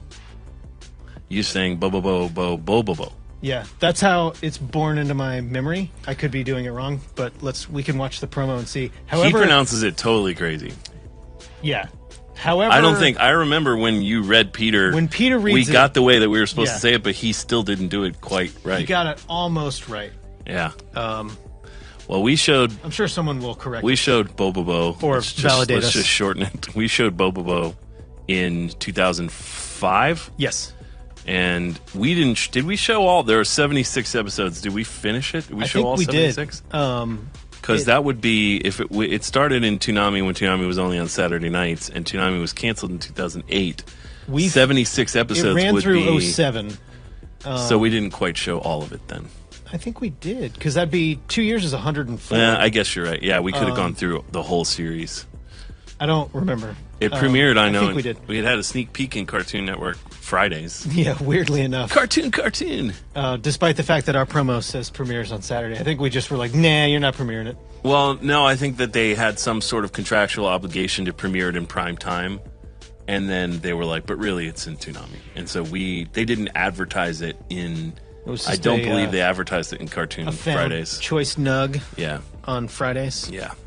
Well, should we watch our promo and see the pronunciation? Yeah, and sure. Let's see watch how the everything's- promo. This show doesn't really make sense, but our promo does a pretty good job of at least giving you the basic framework, I think. Who did this promo? You Dennis or Dennis? and Johnny, I think. Or maybe I wrote it. In a world of head shavers, one man stands up for the little hair. In an action show unlike any you've ever seen. Complicated man, but no one understands him but his woman. Actually, I don't think anyone understands him. Bobo. Premiere Saturday, October 1st at 10:30. Only Toonami. Yeah, he didn't get it quite right. I don't think. I don't think any of the three of us have it right. No human being has ever said it correctly. So you wrote that promo. I did. Watching it again, I did. Explains how shitty. No, I'm just kidding. It's a good promo. Nice work. It's okay. We can move on. Okay. Yeah, so there is a plot to it, sort of in the same way that there's a plot to Space Dandy that every now and then they remember to talk about the plot, but it doesn't really make any sense and it doesn't really matter. Yeah. I was looking up, refreshing my memory about the show, and I read this is part of the tradition of manzai humor, which is a type of Japanese humor involving a straight man and a funny guy and really, really fast comedy, like lots and lots of different jokes. I had never heard of manzai, but I like it. I think that's a good cartoon block. Yeah, I was going to say we should go back to weekday afternoons and be manzai. But yeah, so Bobobo premiered in Japan only a year before it came to. Yeah, we didn't Toonami. search it out. No, it came to us from, I can't remember. Toei licensed it, so I guess it came through. I guess it would have been Bandai again. I mean, Funimation again. I think it was Funimation, yeah, and I, but I'm not positive. But I remember we didn't even know about it. Yeah. We were like, "What is this crazy It was just shit?" sort of, and we liked it. I mean, Yeah. of the shows that we weren't asked whether we wanted to show them or not, this was certainly one that the felt, top. It's sort of towards the top of that heap for Yeah. sure. And even now, it's a well remembered Toonami show because I think if you were a kid during those years, you were just like, "What the hell is this?" But it's you can watch it and not understand any of what's going on and still like find it. it totally amusing and which was basically enjoyable. my experience in watching it. Yeah, and I remember when it came out, I didn't watch it because I was working so much on IGPX and some other stuff. I wasn't as involved with day-to-day Toonami, so I remember catching it randomly like a year later, and being like, "What the hell is this?" I think that's probably everyone's reaction having Yeah. seen Bobo. I mean, yeah, if anybody knows the proper pronunciation, feel free to @stupidgill@twitter.com and tell him. How are they going to write it down, though? I mean, Are they just gonna phonetically spell it. So write down the title Is of it the show. Bobo? Is it Bobo Bobo, or is it? Bobo, Bobo, Bobo, Bobo. He's just slurring it so that it No. sounds better. He's full of shit. Well, that may be true, but There I'm also not was a particularly- manga that ran for a couple years, which was printed in the U.S. It ran for its full run, and then the show, after we were done with it, Jetix After we were got done it. with it, Yeah, I mean, much like many other fake wannabe Toonami blocks that are now dead and deservedly so, Jetix swept up any of our leftovers. Like, hey, that's worked for them. Maybe it'll work for us. The USA Network of TNT time, circa 1989. They're like, hey, they stopped rendering it. Hold on, Great Space Coaster's done with it. Jetix! But yeah, so, and Bobobo has not been back since, and I understand there was going to be a remastered. There's a live action movie, right? I don't know, was there? That would be so awesome. I mean, there could be one with CGI now. Yeah. With that would seem nose hairs. extraordinarily expensive for I don't know. payoff. I mean, I've seen crazier live action movies. But I understand there's a DVD remaster that was supposed to come out and that wasn't, so maybe somebody will pick that up because I would like to rewatch the whole series again remastered because it's amusing. And we have a second promo that you pulled that was the... This is so that was the premiere promo, and this was the season 2 new episodes. Like we didn't run, it didn't run nonstop. There was a period where we were down waiting for the dubs to come in as usual, and I think this was the next batch of episodes promo, so check this one out. Your favorite nonsensical, nose-hair, large guy, superhero, crime-fighting, fart joke, sorta makes sense but really doesn't matter show is back with all new episodes. And that is a really good thing. Catch an all-new episode of Bobo starting Saturday at 8:30. Smells like love. Only Toonami on Cartoon Network. As you can see, we just even gave back up on then, that. We're like, even I back don't then, know. we're like, I don't know, let's just call it Bobo. Bobo. I mean, I think that's what most anime fans just call it Bobo, rather Yeah. than getting into the argument. Because no anime fan ever wants to get into an argument about how something's About pronounced something or properly getting into pronounced. the weeds of details of a show. But yeah, Bobo, check it out if you haven't seen it. It's out there. It's not super easy to find, but it's also not super hard to find. I would say it's worth a watch if you like really goofy, nonsensical stuff. If you like things to make sense, this is not the show for you. No. This is probably not the episode of Toonami Preflight for you, to be quite honest. So don't stop watching just because of that. So we might because- turn it around before the end of the episode. So because we decided to pick Bobo for our show to talk about, we then thought, well, let's talk about comedy anime. It's not something we talk about much. It's not something either of us are super deep and knowledgeable about because we As have you're to, about to find out. because we have to focus our attention on action anime for obvious reasons. But we do have some favorites that we wanted to talk about, and we asked you guys some questions. We asked you guys about it, and you guys gave us a bunch of suggestions that were good too. So let's kick it off. I guess I'll go first. You're first. Says on the paper I'm first. It's true. According to the paper. So the first show I was going to mention was one that aired on Adult Swim, Shin-Chan, or Crayon Shin-Chan, which is a long-running, basically sitcom. I mean, it's basically a sitcom about a family, and it's been airing since 1992 in Japan, and is still going. It has 875 episodes and counting, which is bananas. So it's like Simpsons level. Eat it, Simpsons. Yeah, I mean, but it's obviously an institution in Japan. It aired on Adult Swim, I don't think, for more than like a year. But it was basically an experiment that Kim Manning, our head of programming, and Mike Lazo, the head of Adult Swim, wanted to try of like, you know, we always show these action anime. This is a really funny, weird show. It feels like it could work on Adult Swim. Let's throw it on there. And it did. Weirdly, it didn't do that well in the ratings, but people still talk about it. Like, it must have left an impression. I believe Funimation localized it, and because of the way Shin-Chan is made, the comedy is so much about him misunderstanding phraseology of, you know, Japanese phraseology, that it's really hard to translate the humor like across. You know, that's one of the reasons I think comedy anime has a hard time taking off in the U.S. is action is sort of a universal language of beatings, and That's our new slogan. the universal language of beatings. Yeah, and then comedy is much more colloquial and localized in terms of what people think is funny differs wildly from country to country. So it's really hard to get the spirit of a show and translate the jokes, especially if it's a show about that culture, which Shin-Chan very much is about being Japanese. So Funimation chose to completely like rewrite the show, basically. Like, they basically created new plot lines. Like, they basically did whatever they needed to do to make it work while still adhering to the spirit of the show. And I think their version of Shin-Chan is as funny as it can be, being translated and being, you know, working culturally in the US.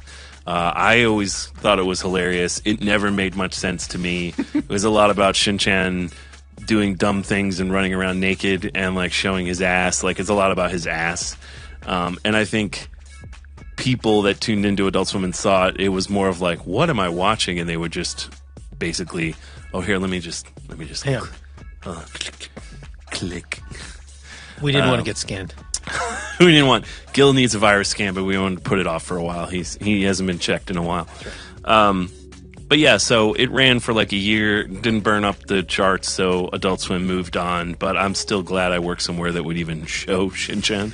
So here is a promo. I think this was made by Hamid. It wasn't made by us, so it seems like it had. I think it had to be Hamid who made, he still writes Adult Swim bumps, but for a while it fell to him to do every Adult Swim anime promo that we weren't doing. It's a pretty shitty promo, Hamid, but it's not his fault. He did his best. It's no Inuyasha Kagome. Yeah, he did that one too. But yeah, check out this promo for Shin-chan from when it aired on Adult Swim. He is the big head boy, Shin-chan, very famous in the world for his popular TV program, Shin-chan, Sausage Eater. Many are loving him, also adults, includes ladies and gentlemen. Shin-chan, for watching Monday into Thursday, 12:30 Adult Swim TV. Yeah. So Shin-chan, if you haven't seen it, there's 875 episodes out there. Get going. Turn this off. Knock yourself start out. Yeah. Watching. The original creator, fun fact, who wrote the manga, has passed away. He died, I think, in 2010. And the fun fact is the show continues without him, which is crazy. The machine rolls on. The machine rolls on. I guess that's not such a fun fact after all. That made me laugh. Depends on how you look at it. Home in the end. Depends on how you look at it. So the next comedy anime is a show I've talked about probably ad nauseum, but tough shit. I'm going to talk about it again. And that is Ranma. Season 2 of Toonami Preflight is going to be called. We've talked about it before. Tough shit. Tough shit. Wow, that's some crazy, very pushed-in artwork we got behind us. But anyway, Ranma 1/2 is a legendary show from the same creator as Inuyasha and concerns a young man named Ranma who a curse befalls him, and when he gets splashed with cold water, he turns into a woman, and to turn back into a boy, he has to be splashed with hot water.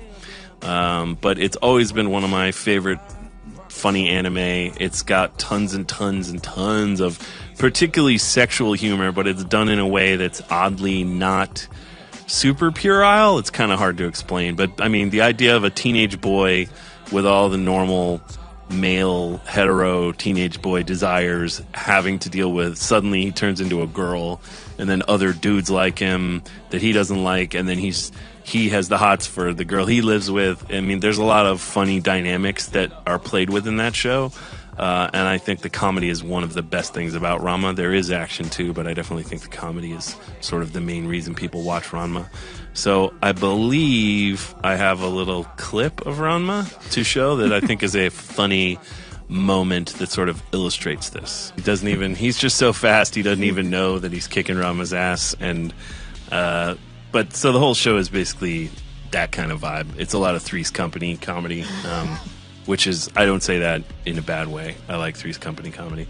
So Ranma, again, I've talked about it before. If you haven't checked it out, you should. It's a legendary anime for a reason.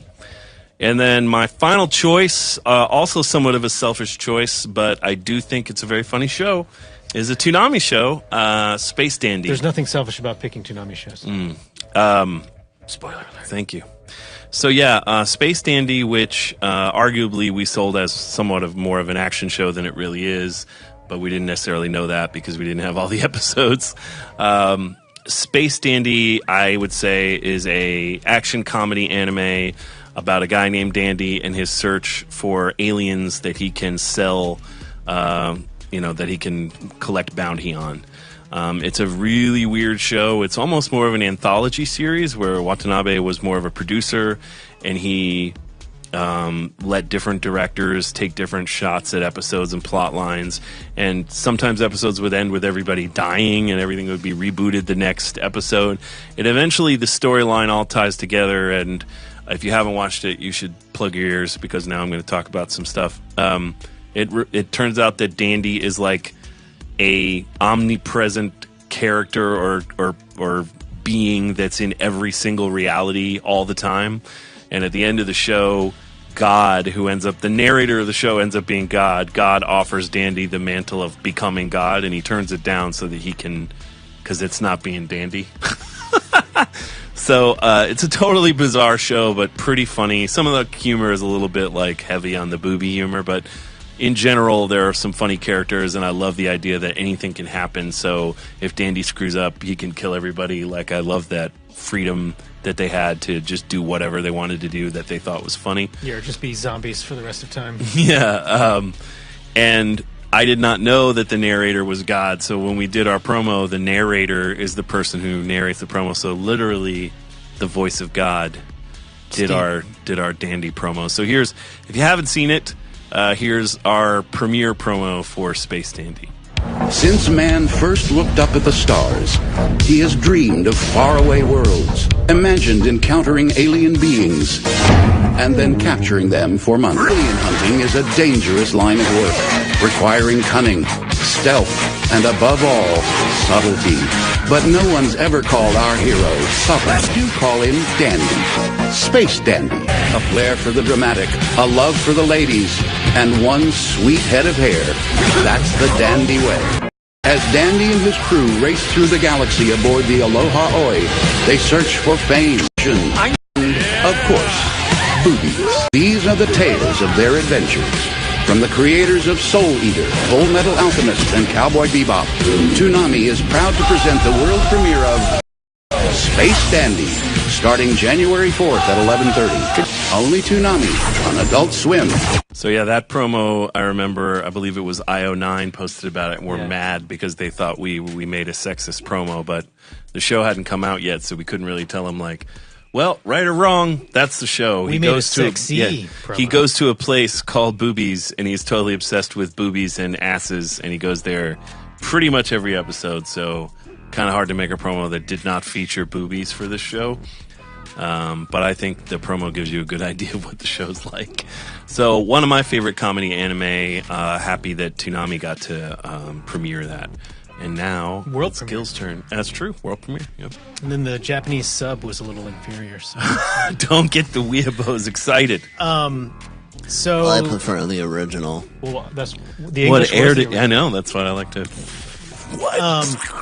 So I also selfishly picked 2 Toonami shows. Selfish bastard. No one's ever said otherwise. Another virus scan. Am more drawn. We have to wait 24 hours. All we right. clicked enough. Okay. Gotcha. I am more drawn towards the comedy action shows than just the straight comedies. So my first choice, which I've also talked about before, is Soul Eater. Horrifying. Hilarious. So let's watch the clip of Soul Eater and then we can talk a little bit about it. So I like that Excalibur is just an annoying guy who tells long stories that they get sort of bored with, and I like Black Star, and I think that's sort of indicative of when the show is at its comedic best. So Soul Eater, a fan, check it out, or don't. Up next You're is... super invested. I like it, but I mean, people have their own opinions, so... up next is a show that I have not finished watching, which I know is your least favorite way to categorize some of your favorite, but it is one of my favorite comedic shows, and it's my turn, so... So you can be half-assed about it if you want. Well, that's one way of looking at it. I'm just enjoying a new thing. The way of looking at it. And it's my section, so you don't get a vote. And that is Devil is a Part-Timer. And we have what is Funimation's trailer, I think, for the Blu-ray set. So we can check that out and then talk about it.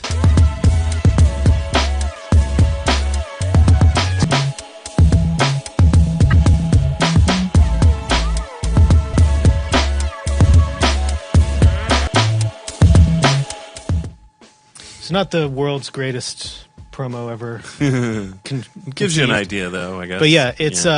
the devil is working at McDonald's, which seems so close that I'm surprised that they don't get sued. I think but parody laws, you're allowed to. It's McDougal's. Is that the Coming to America? Yeah. They have the Golden Arches. Yeah. Golden Arcs. Anyway, so the first episode is not very indicative of the way the rest of the series goes, at least for the 9 that I've seen so far.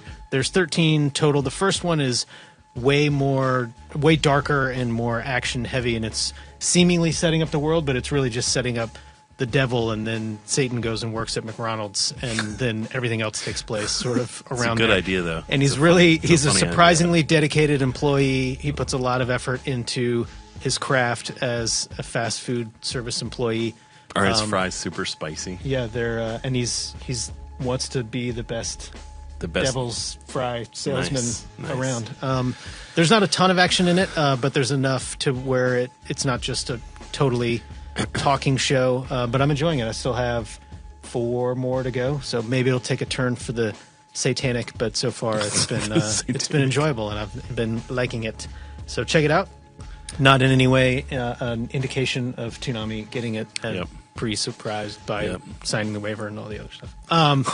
My last show for some of my favorite comedy anime is probably my favorite comedy action anime, and probably the most popular one, I would say, worldwide, potentially. And that is One Piece. I thought you were going to say Dragon Ball. Yeah. You didn't even look at the show rundown, and clearly it says One Piece. No, just when you said the most popular worldwide comedy action. Comedy action show, I would... And One Piece is certainly more popular than Dragon Ball these days, for sure. I was just messing. I didn't appreciate it. So this is a scene that is... it sort of shows up the various levels of the comedy in One Piece. So let's check it out. It's deep. It's you can watch it over and over again for the 9,000 episodes that it is. So let's check out this clip and then talk about it. That's funny. So yeah. It's sort of a Master Roshi. But wait, was that filler? Was that a filler scene? Because then it's not funny. Was it canon? It's only really canon funny. More or less funny. I guess everything's better when it's canon, Gil. Don't you know that? That's our baked goods line slogan. But yeah, so One Piece, I think, is pretty well known. Sort of pointless to be talking about it anymore. I mean, it makes me laugh. Yeah. Makes me cry. Yeah. I have the feels from time to time. Yeah. So One Piece, check it out at everything near you. So those are some of our favorite comedy anime choices, and we will check out the Adult Swim Facebook choices. They're top 5. I never want to reward Corey. trolls, but Corey in the House is a funny pick because that show totally sucks, and it's just a funny pick. And then Shin-Chan, of course, Adult Swim fans would pick that one, and Bobobo.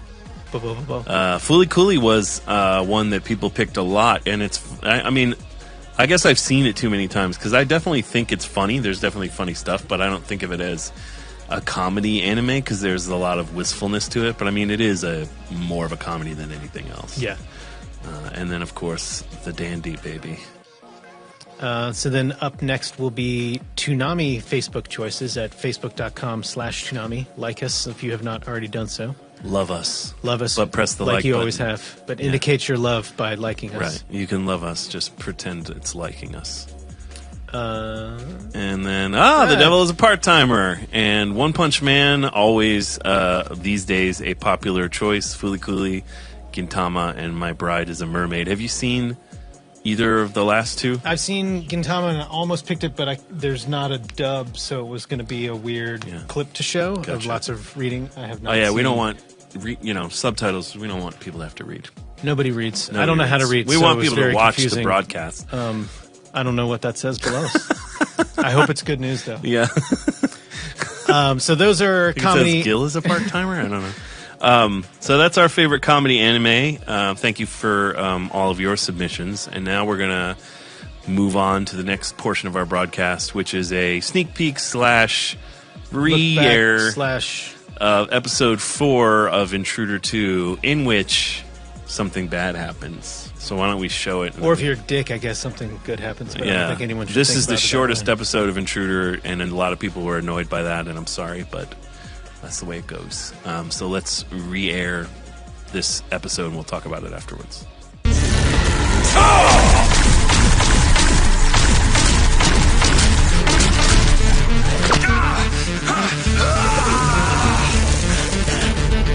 You won't stop me.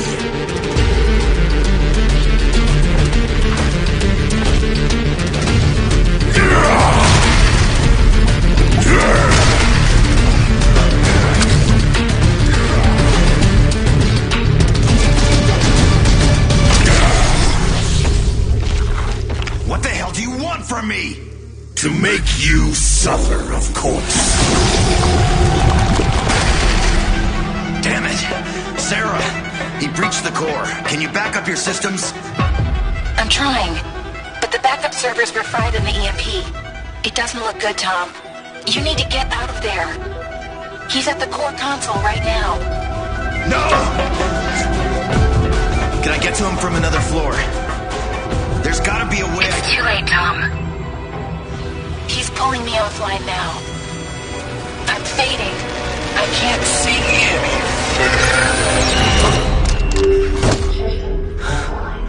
any. Sarah.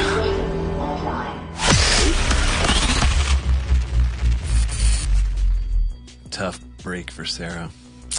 So that episode, we knew, I would say we knew a year ago that or more than a year ago, that we wanted to have Sarah be the victim of the intruder. Right. And I was telling Gil while we were watching this is my least favorite episode, not because we get rid of Sarah.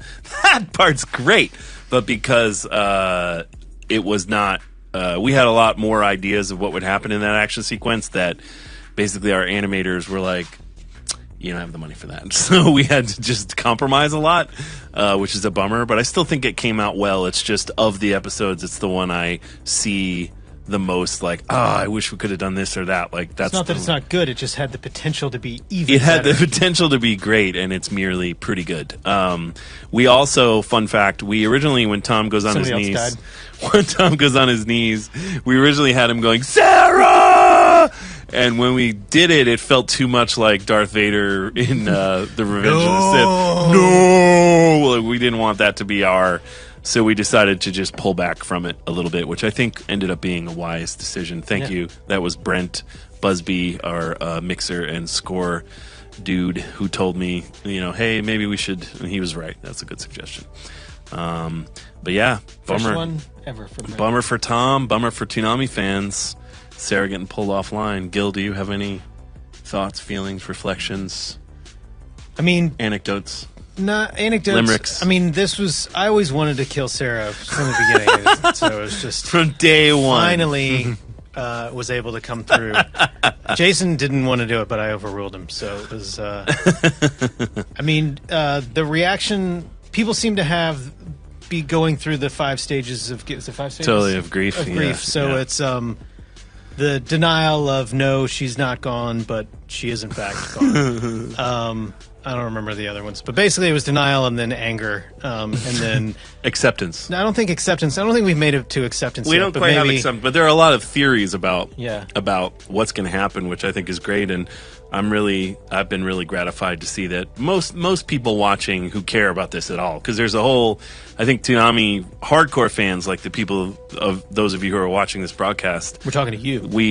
I think that sometimes they forget that there's a whole hundreds of thousands of people who are just literally watching for the first time that fell night. asleep during the 11:30 Family Guy, right? Or who are just watching to see their one show and don't really care. So, but of the people that care about the intruder, I think it's been really nice to see everybody excited, and certainly the ratings have been good. And I like to think that's a small part of it. And Intruder 2 trended, Sarah trended, like everything was a top trend last weekend. So all that's great. It's just nice to be back in a scenario with Toonami where we could do a little something special and have people excited and just sort of be what Toonami is supposed to be, So thanks to everybody who's talking about it.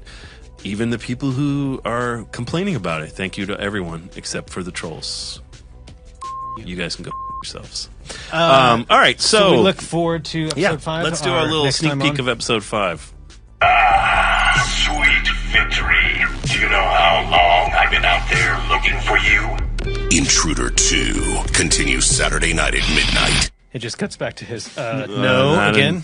I don't know how long you're looking for me. I guess there's a comic about that you were still looking for me before. 9.5 years, I guess. And a lot of people, bless their hearts, have been asking me all kinds of questions about Tom continuity and stuff. And for the most part, I don't know the answers, or the answers I do know I want to save to maybe do something with later. But I appreciate that anyone cares enough about this little world we've constructed to even ask the question. So thank you.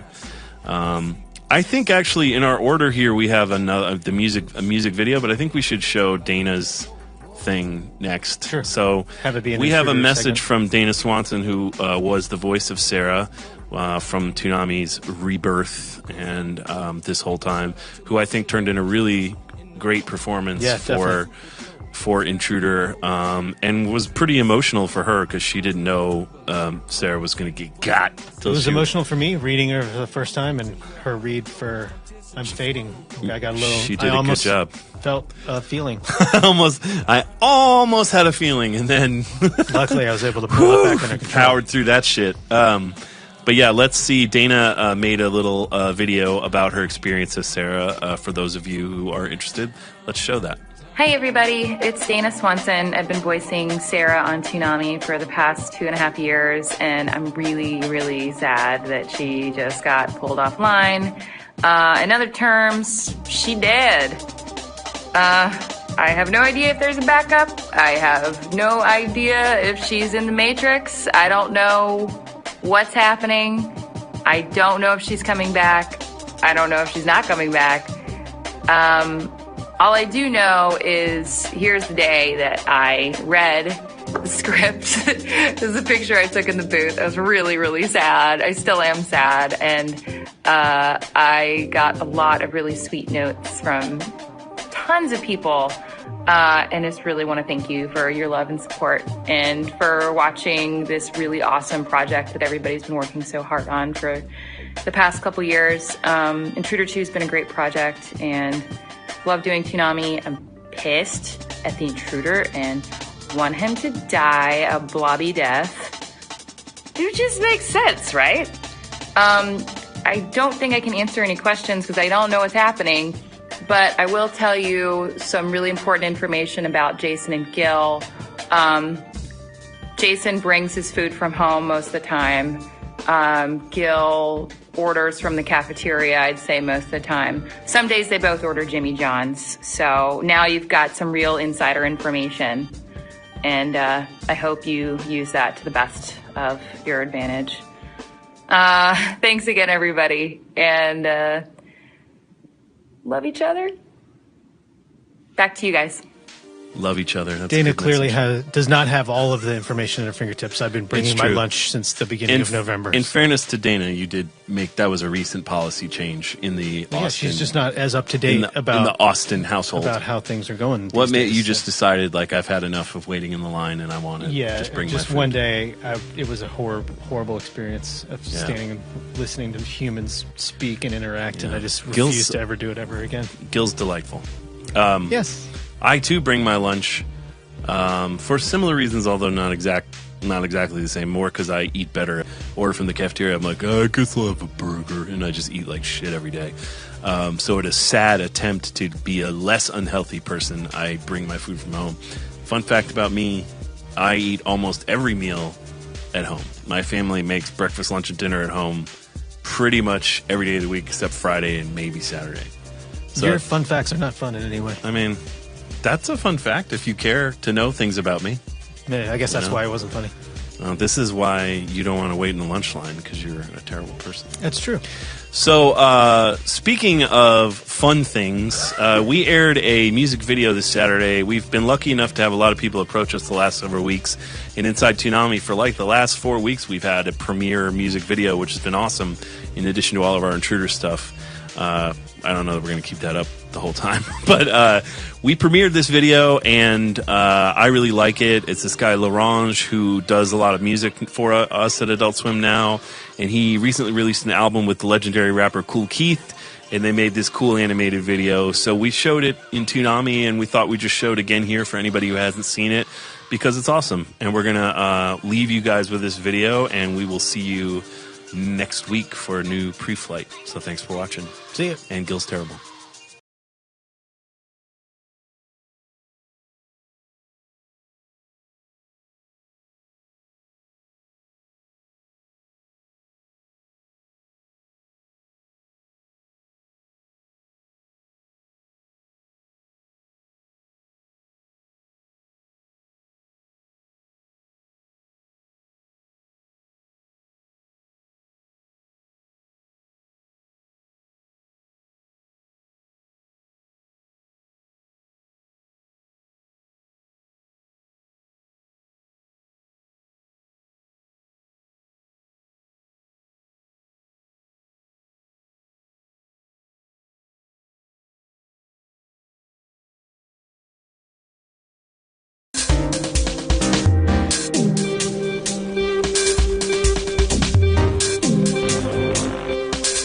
Hello and welcome to Toonami Preflight, our 40th episode. I'm Gil Austin.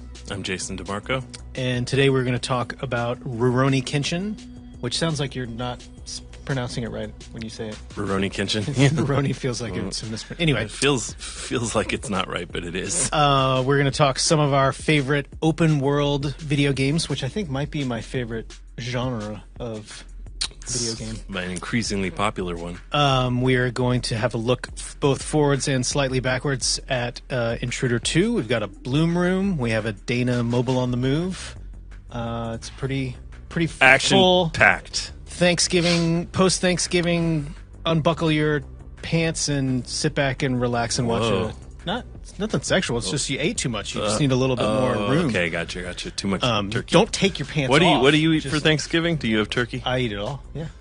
You don't eat it all because you don't have ham. Who has ham for Thanksgiving? My wife would be one person. You eat turkey? I have turkey. Mashed potatoes. I don't stuff Whoa, the bird, so I have dressing. That's dressing. Southern thing. Gravy. Biscuits. Cranberry sauce. And from my the wife can makes a or delicious homemade? cranberry sauce. It's mostly sugar, which is the only way you can process cranberries as a human being. I like the can. Nobody likes the can. I do. I'll have Andy make you a little batch. I don't want real cranberries on my turkey. Just processed. Yeah. Do you slice it? Is it? I just mix it up. You just go. Yeah, and then it looks like a cat food thing, and it's got the little gelatin sliding down the side, and it's freaking delicious. You take a big cornucopia picture. Yeah. Oh, in my house we do an Italian meal, and we do like 2 meals. You do a bang bang. We do a bang bang. Like that Louis episode. We do an entire turkey dinner, and then I make lasagna and meatballs, and so we have. But you eat it all as a meal. It's not like not 2 meals in a row. It's at the same time. We usually try to invite people over But even if no one's there, it's just the way I do it. I like to waste food. Nice. We do have great leftovers because, by day 2 of the turkey leftovers, you're like, and then I have my lasagna. Yeah. Anyway, sorry for that discursive thing, but this is I don't know, they're probably as good as my wife's, I would guess. Your mom's Southern lady. Yeah, my wife I think she no lady. longer makes them with Crisco, which is the way she used to make them totally. way back when. My wife makes them with Crisco. But it is the White Lily recipe. Yeah, you got to make it with Crisco. As everyone... so this is our Thanksgiving Thanks episode. for joining us for today. It's been a fun episode. So we're going to talk favorite Thanksgiving episodes. Oh, wait. So let's start with Rurouni Kenshin. So Rurouni Kenshin aired in Toonami in 2003. And we aired 48 episodes before it moved to the SVES, which everyone just started. Is still us. Yeah, Saturday Video Entertainment System, which was like a fake Toonami they had us make, and it ran another 20 episodes in there and then was pulled. And I think there's 95 all told of the. Now, Kenshin's complicated because there's the manga, there's the anime series, then there are 2 OVA series, Samurai X. Then there are movies, and then there are live-action movies. Toonami aired the original anime TV series that ran for 2 years in Japan. Yeah. I believe. We ran it sort of as seasons, but that's not the way the show is. Right. It was broken up into 3 seasons, and we only ran 2, and then it was pulled for low ratings, or what was determined by our overlords to be low ratings at the time. I don't even remember how it actually was doing. My memory is that it wasn't burning up the charts, but it wasn't doing terrible. It wasn't like the worst. No, I think that was. Show. We did show it for a year. I think that was the era where you had Dragon Ball Z and Naruto, and Gundam Wing did really well. And I think the expectation for every show was maybe this is the next DBZ or Naruto. Maybe this is the next. And when it wasn't, we weren't getting that sweet Kenshin toy money. Yeah. And so Kenshin unfortunately was pulled.